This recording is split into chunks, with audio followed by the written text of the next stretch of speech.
Yo, shout out mga lods! For today's video, tayo magluluto ng scrambled egg with 555 tuna, spicy Bicol Express.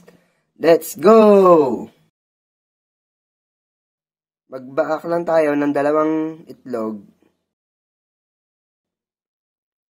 Tapos batihin natin ng bahagya.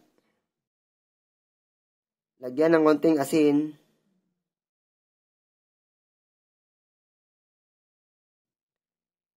Ilagay ang 555 tuna, spicy Bicol Express.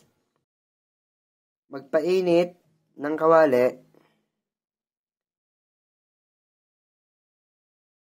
At kapag mainit na ang kawali, ilagay na ang konting mantika. Hintayin uminit ang mantika.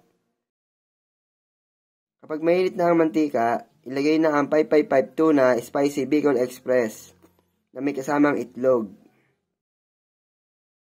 At ayun na nga mga lods, luto na. Kakain na. At ayun na nga mga lods, ating titikman na. First bite. Masarap. At siya nga pala, masarap din ito na may kapartner na Mang Tomas. Kaya ano pang hinihintay nyo, magluto din kayo ng scrambled egg na may 555 tuna, spicy Bicol Express. Kain na mga lods. Shout out!